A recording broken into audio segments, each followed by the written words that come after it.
Hey, RetconRaider here.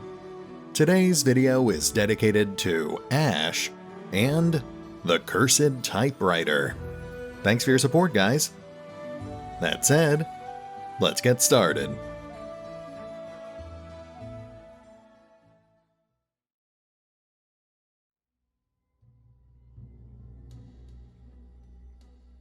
And welcome back to Pathfinder Kingmaker, as we finally try to uncover the mysteries of this strange ruined village in the depths of the Gnarl Marches. Now, we did actually pass through here once before, but it was a bit too challenging at the time, so we ended up leaving a lot undone. We've gained a couple of levels since then, so I think we might actually be able to handle it this time.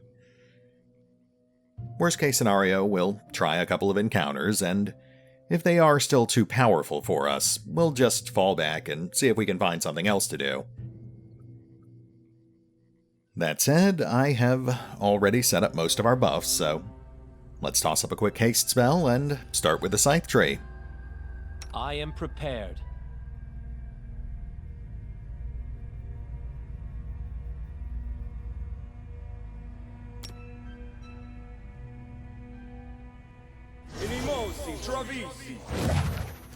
Alright, let's see if we can lure this thing out of that death fog. In due time.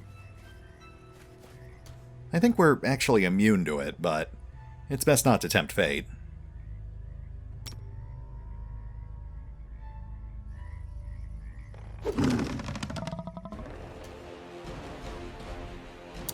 Just gotta make sure the rest of the party stays put.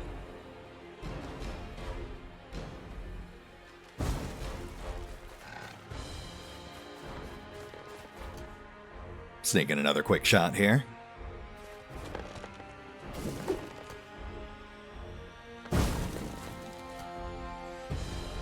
Okay, I think that's far enough. Let's do this.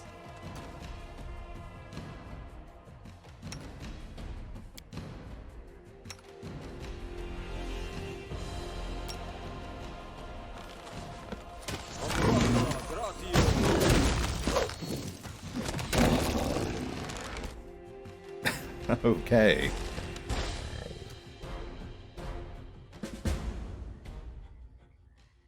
I guess with all that fire damage, that thing never really stood a chance.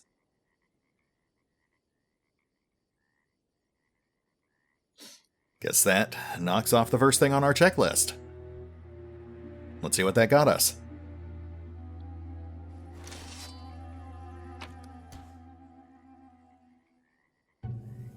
An old wedding ring.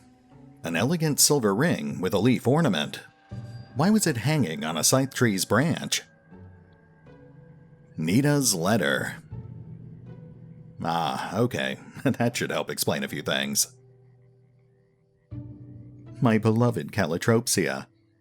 Every day I spend without you seems to drag on forever. The only thing left to do is to think of our coming wedding. Only you know how I long for this day to finally come. Each time I close my eyes, I see us together. I see happy guests and tables set out for a feast. I smell the fragrance of flowers and fine cuisine. I hear cheerful music. I feel your touch as we whirl and dance. But even these dreams pale in comparison to the mere thought of the eternity we'll spend together. I shall love you forever, even after death, in every life after this one, and across all of creation. Only one thing disturbs my happiness. Do you know that someone tried to interfere with our wedding? My former groom, Dorsey, has talked Father into trying to disrupt the ceremony.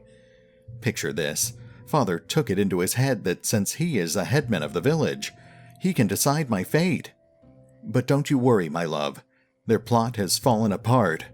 No gods could prevent our union, for a higher force is standing behind us. A few nights ago, I dreamt of a mesmerizing maiden who told me how to free myself of my father's grip. I did everything as she told. I was so angry with him. Now, of course, I am beset with doubt. Was it the right thing to do? Still, I hardly think any of this could be more than pure superstition. Such silliness cannot change how things are, and I could have dreamt up absolutely anything. Think nothing of this, my love. Think only of me. I love you. I cannot wait for our day. Your Nita. And the pieces start falling into place. A beautiful maiden appearing to someone in their sleep and giving them advice that has disastrous consequences. Sounds a bit familiar. The trees are broken by someone's enormous claws.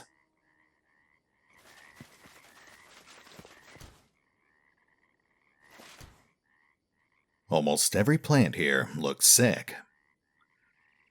That is not far. Wand of Burning Arc. That might actually come in handy.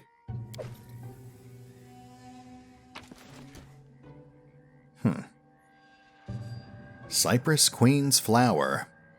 This once belonged to an ancient fae. An expert in antiquities may find it interesting. I wonder if Calotropsia was the Cypress Queen. Guess we'll have to talk to the storyteller to find out. As it should be.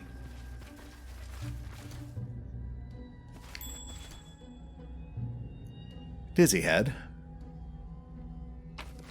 Might as well grab it.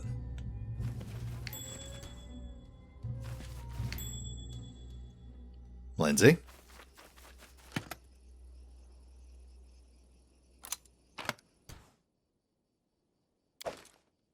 Gloves of Dueling. These gloves grant their wearer a +4 bonus to CMD against disarm attempts.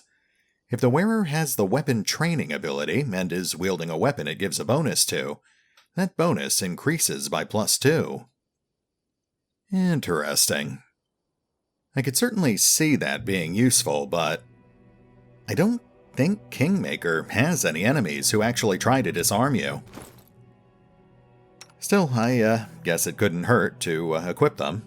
We do have a couple of empty slots.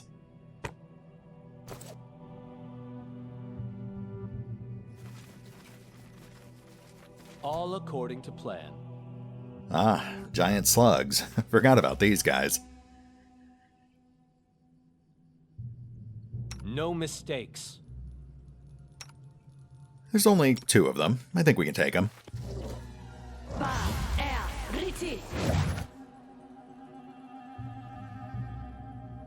You forced my hand.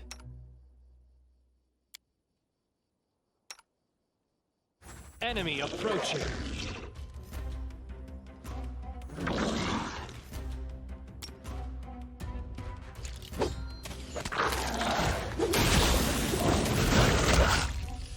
Nice. That's one down already. Gotta love those first round alpha strikes.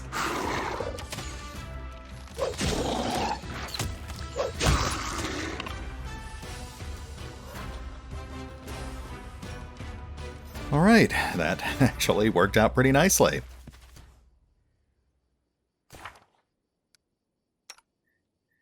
Thought I saw a hit sneak through, but we seem to be okay.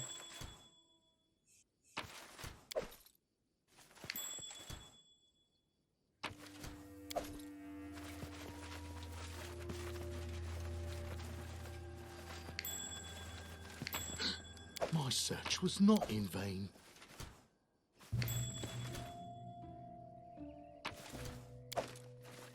In due time. Okay, let's go have a chat with Nita's father.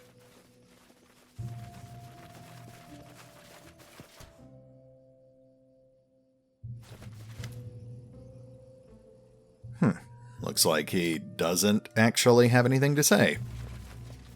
Follow my lead. Okay, let's go check out that well.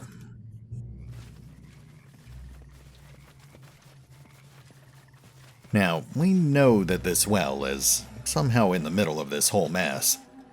And we know there's some sort of creature trapped inside. It's almost certainly Fae, and we did end up encountering several wisps our first time through. Not to mention, the old beldame specifically name-dropped them. I think we've got a pretty good idea of what we're up against here. Right, we don't actually have communal protection memorized right now. But we do have communal resistance prepared. Let's cast that, and we'll crack this thing open. Adventures call to them.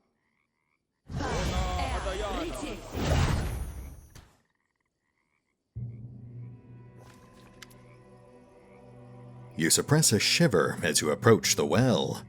The air around it is thick with the smell of decay. As you try to identify the source, you suddenly catch whispers and ragged scratching noises emanating beneath the lid of the well. The rotting wooden cover has been crudely hammered shut with heavy iron nails. Well, not for long. Here we go. As you pry open the lid, it splinters away, and a foul stench bursts forth. You feel a vicious, evil presence rushing towards you. Oh, ancient Will-o'-the-Wisp.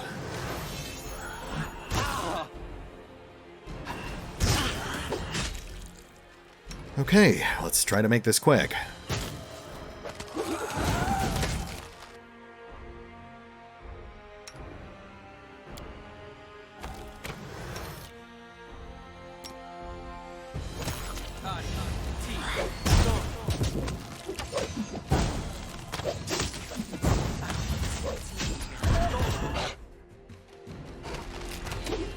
Oh, okay. That wasn't too bad. That is not far.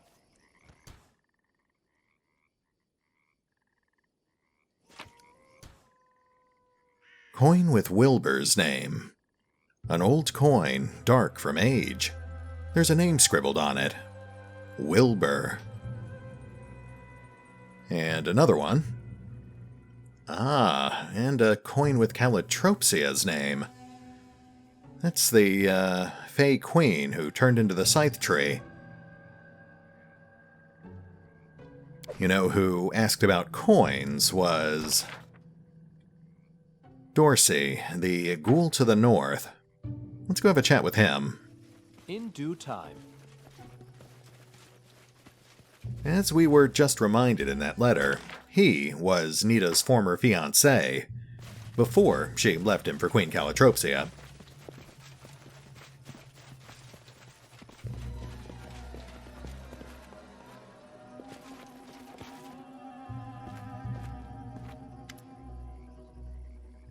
The dead man stands before you and stares at you with his dry, unblinking eyes. We've found some coins at the bottom of the well. Here, have a look.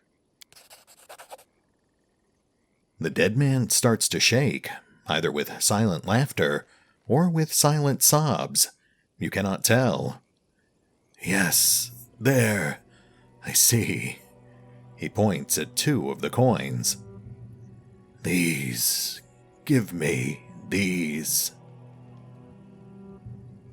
You know what? I think we will hold off on that for a moment. I'd like to have another chat with the headman.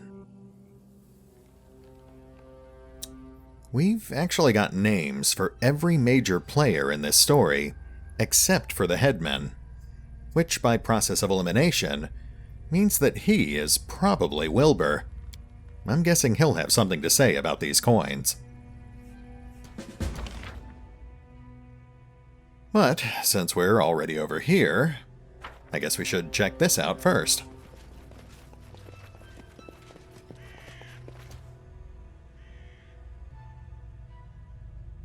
Anything is possible.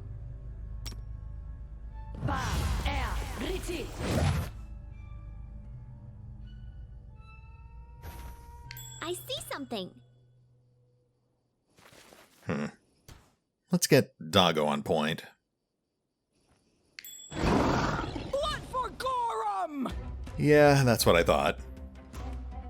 A big empty clearing like this, the odds of it actually being empty were pretty slim.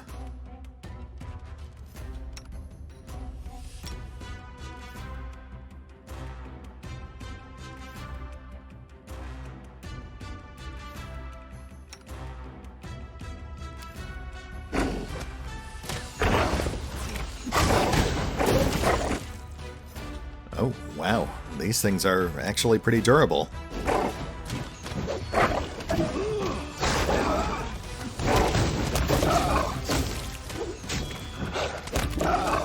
There we go. Okay, once again, it looks like we came through it unscathed. Not too shabby.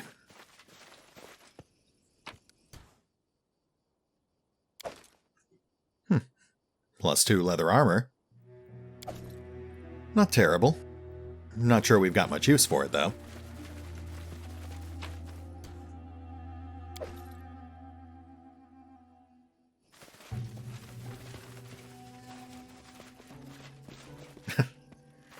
You've got to give the old beldame credit. She builds a sturdy fence. All according to plan. Next up, let's take out those last couple of giant slugs.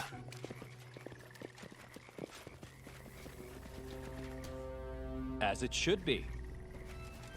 You know what? Let's toss up that resist acid spell. Probably should have done that the first time around.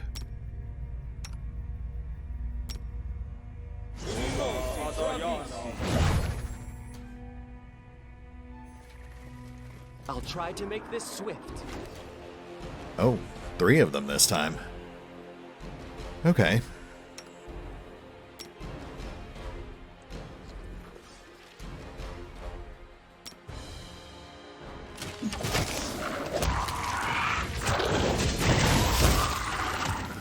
Your strike wasted. Nice.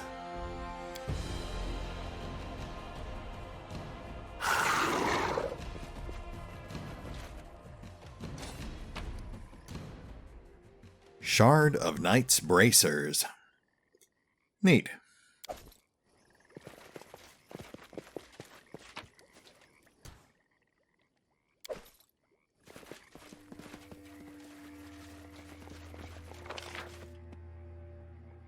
And I think that is a clean sweep. At least as far as monsters go. At this point, I think we just have to finish putting the pieces together.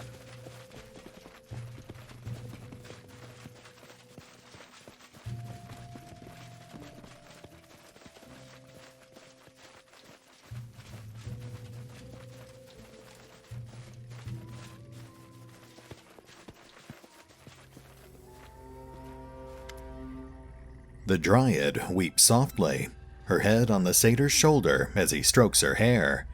He turns at your approach. So? The scythe tree is no more. Falcos gives you a wide grin, while Teresia wipes away a tear. May you now know peace, my queen. You have our gratitude. We won't forget your kindness.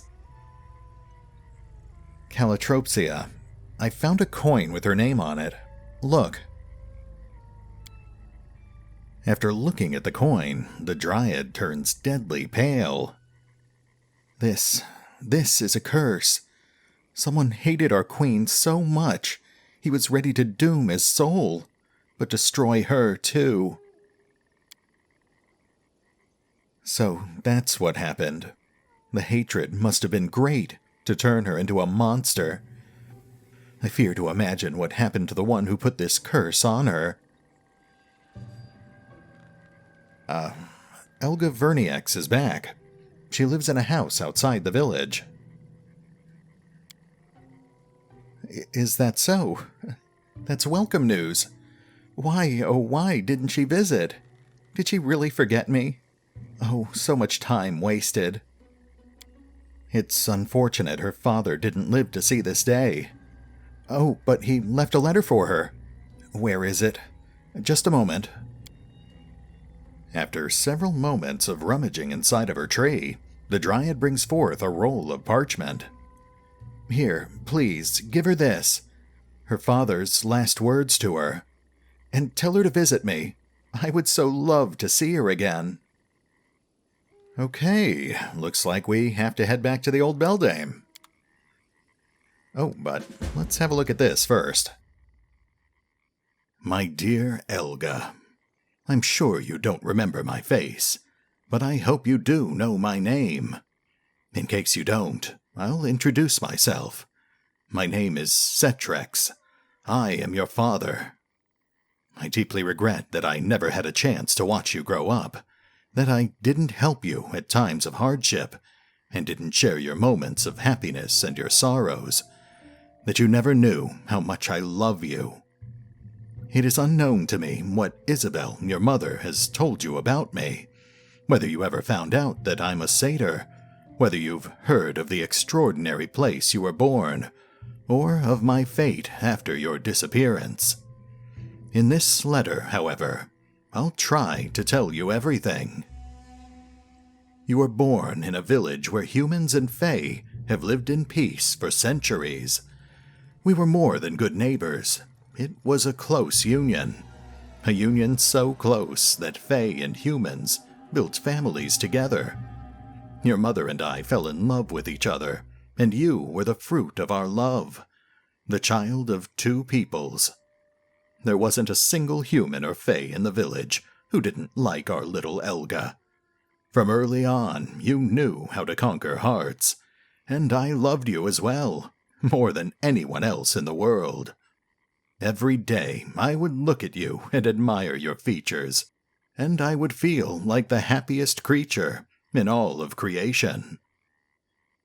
But my happiness wasn't meant to last. Isabel took you to far-off lands. Why she did this, I do not know.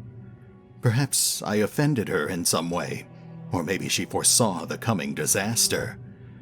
A few months later, a horrid creature attacked the village and razed it to the ground. A lot of fae and humans died. Hundreds of houses were laid to waste, and soon those lands were void of life. I looked for both of you for a long, long time, but I never found you. Finally, I had nothing left to do but to return to our ruined home and live out my days in solitude. I am grieved that Isabel didn't allow me to be with you, but I'm glad that she took you away and saved your life. Nowadays, I'm one of the few who still live in the village ruins, hoping desperately that one day you will return to your homeland. I'm too old and too lonely to leave. If I don't live to see you come back, then this letter will tell you of my fate.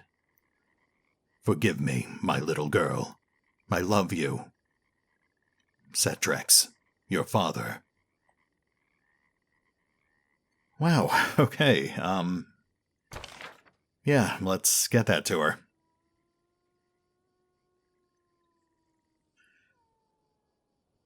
You know, I've got to say, I'm pretty impressed with how much detail they packed into what is effectively a purely optional side location. I don't think there's anything here that you could consider pivotal to the main plot. I really appreciate that sort of world building. It's what makes me want to continue exploring the story.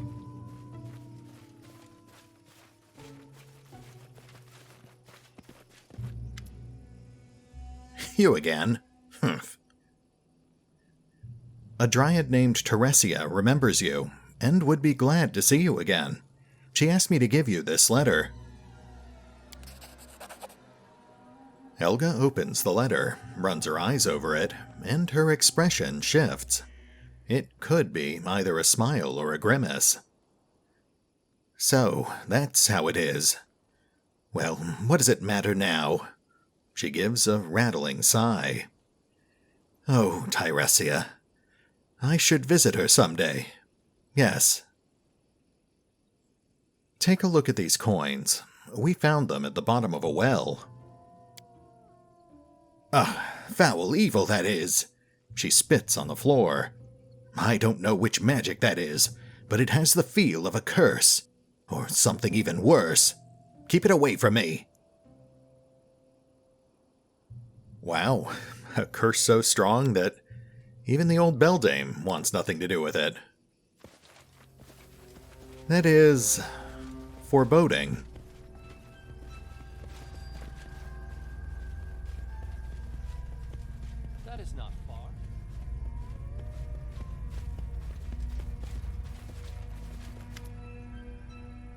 In front of the ruined temple, you see a ghost. An old man walking the grounds. Noticing you, he smiles and nods.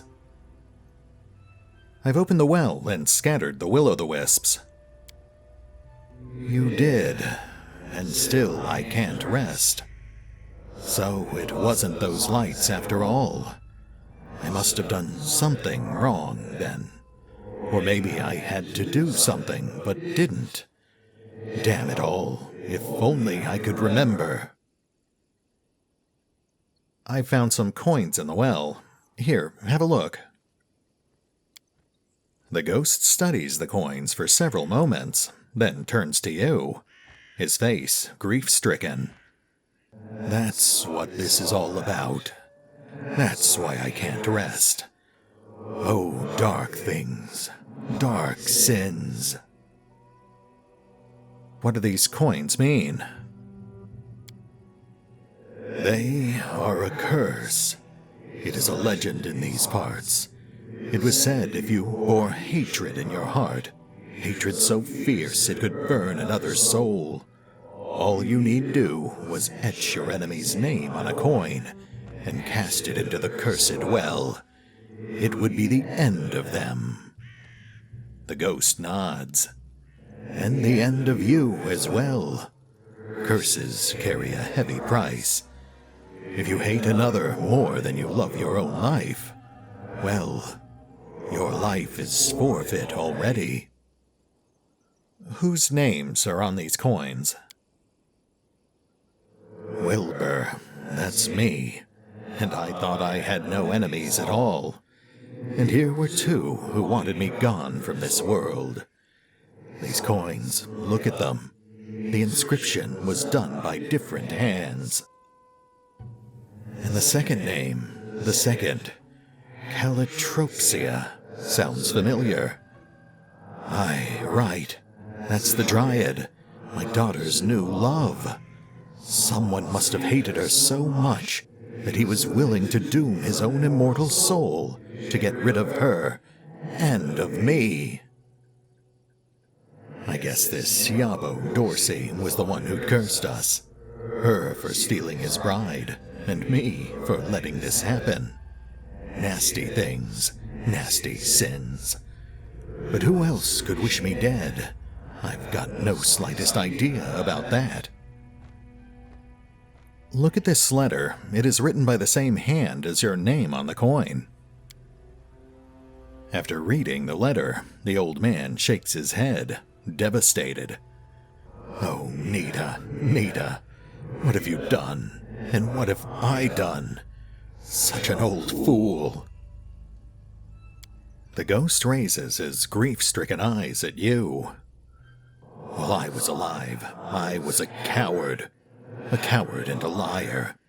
That's how it went. On one hand, I felt Dorsey was a good man, a reliable man, a much better match for my daughter than some Dryad. On the other hand, it would bring misfortune on me, on us, the village, to refuse the Fae. And my Nita, she truly loved the Dryad. What was I left to do? If I gave her to Dorsey, the Fae would seek revenge. If I gave her to the Fae, Dorsey would seek revenge. I used to give advice, but I couldn't heed it myself. I was a fool. The ghost speaks slower, as if hearing his own story for the first time. I lied to Dorsey, saying the Fae threatened me. Then I lied to my daughter, telling her Dorsey had pursued me. Then I waited for the situation to solve itself, and it did. Dorsey grew to hate me, and so did my own daughter. The ghost shakes his head and closes his eyes. Don't blame yourself. You've meant to do good. Thank you for your kind words. But who cares what I meant if in the end it led to this? The ghost points at the ruins around him. What keeps you from your eternal rest? Here they are, These coins just won't let me go. Those with my name on it, they are the symbols of a curse. I was hated not by one, but by two persons. Their hatred is the rope that ties me to this world and keeps me awake. I don't know if a curse like that can be lifted, but do me a favor. Put the coins on the altar of Erastil. It's nearby in the temple ruins. Maybe my god will take mercy on me. Let me rest at last. Alright, that's almost certainly what we'll end up doing, but I would like to pay Dorsey one more visit. He might end up revising his story.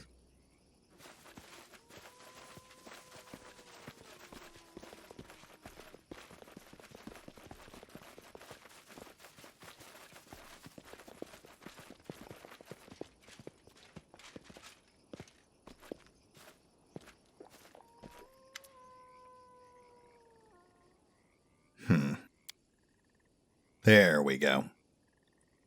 Was it you who cursed Wilbur and Calotropsia? Cursed. Didn't know. Thought it but a tale. I didn't know it would work. So it was me. I killed that beast from the forest. And my Nita, too. And her bastard of a father. The whole village. And me along with it. All my fault. I do not deserve rest. The headman, he's old like me. Take these coins to him. Give him final rest. I'll stay here. Where did you learn to curse people? Nowhere. Just a tale. An old one. Everyone knew it. But no. Hold on. I recall now. I had a dream. A maiden. She told me to inscribe the names on the coins. Throw them to the well, and justice will be served. I thought her a good omen. And there it is, the Guardian of the Bloom, once again working both sides. Who else has cursed Wilbur, besides you? The dead man stares at the coin inscribed by another's hand. Don't know.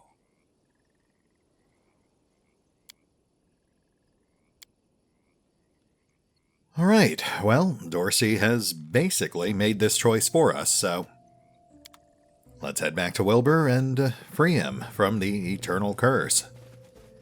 For whatever good that'll do. Damage is done.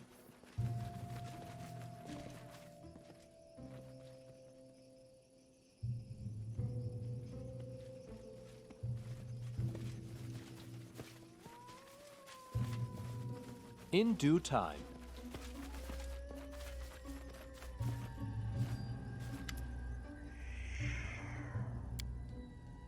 Here we go. You place the coins on the altar. For a moment, nothing happens. Then the coins evaporate silently, steaming away to mist. The ghost watches the coins evaporate to mist, almost in disbelief.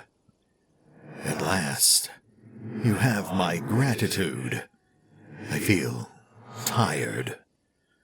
The ghost blinks, and you notice his silhouette is blurring slightly, evaporating as the coins did, but more slowly.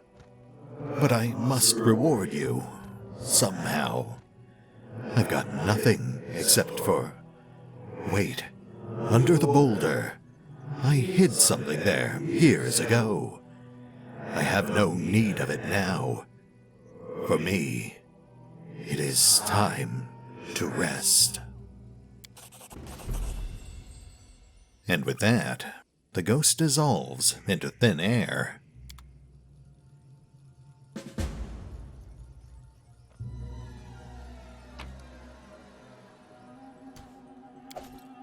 Ooh, nice. Phylactery of Positive Channeling. This headband emanates a holy warmth. It whispers reassuring prayers in its wearer's ears. If the wearer of this headband has the ability Channel Positive Energy, it increases the amount of damage this ability does to undead creatures, or heals to living creatures, by plus 2d6. Gotta say, that is actually a pretty solid item. Not only is it a solid boost to our healing abilities, but it would also give us better versatility when we're trying to crowd control large groups of undead. Unfortunately, it looks like both of our clerics already have headbands of Inspired Wisdom, which means we basically have to decide between bonus wisdom or bonus dice when we're using positive channeling.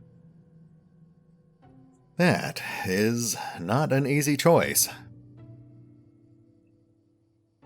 I think we'll hold off on equipping it for now, but feel free to let me know what you guys think in the comments below. For now, let's go have a chat with the old beldame and see what she thinks about this whole curse situation.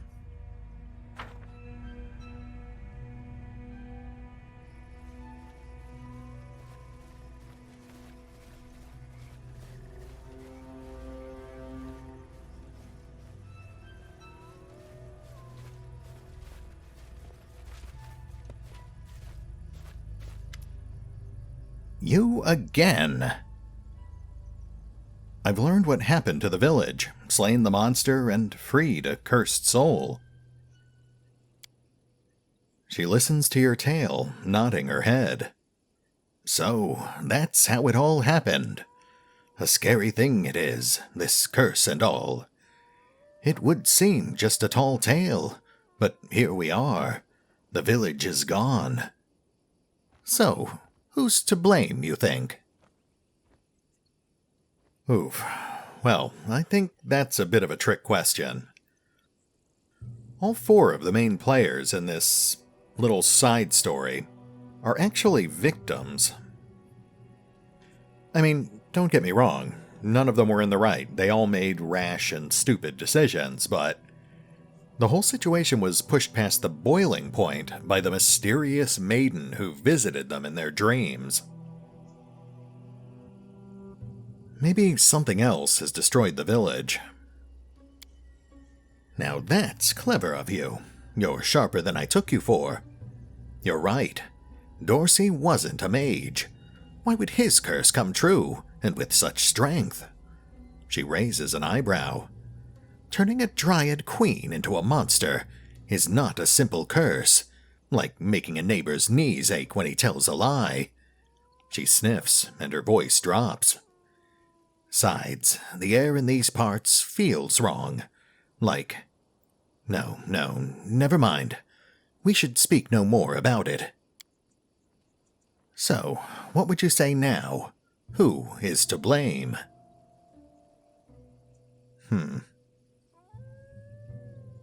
What do you think? The old woman slowly smiles and shakes her head. Now, more than ever, she reminds you of a fae of the forest. It's not up to me, judging folk. Gods can judge. It's easy for them, for they know everything. The young folks can judge as well. It's even easier for them, for they know nothing. And I just keep it all in my memory. Well, an intriguing end to an intriguing story.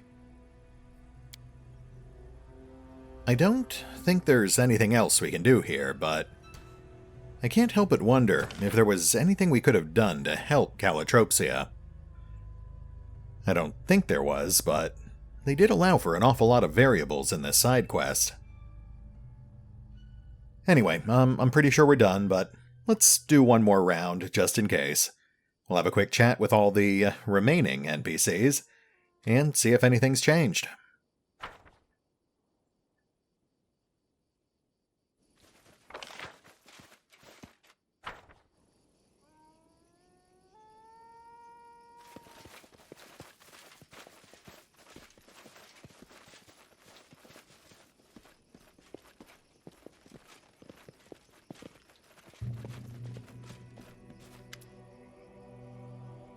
Oh, hey. That's a little unexpected.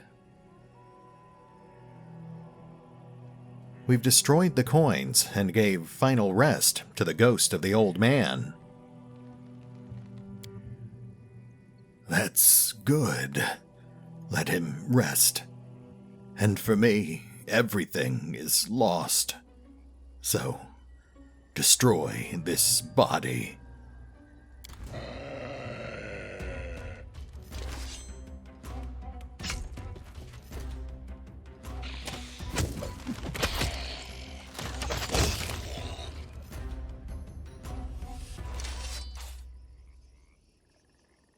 Okay, I was not expecting a follow-up with Dorsey, so I guess we should go check up with Teresia as well.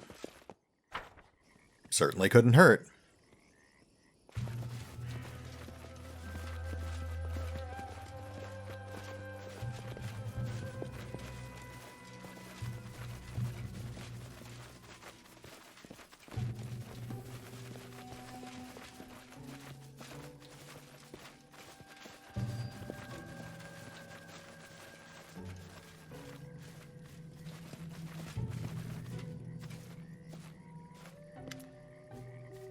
The satyr plays the reed pipe, and the dryad, laughing, accompanies him by clapping her hands. As they see you, they wave. Welcome back.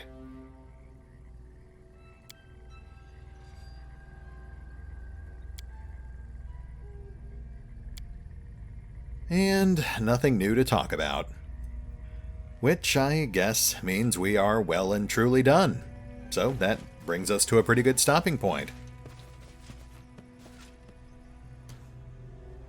I'll be honest, I think that was one of my favorite side stories we've encountered so far. Though we are still relatively early in the game, so I'm sure we'll end up running into plenty of additional stories as we continue exploring. That said, we will hit the pause button for now, but we'll pick up here next time, as we head towards that lizard folk village we saw on the way here. See you then.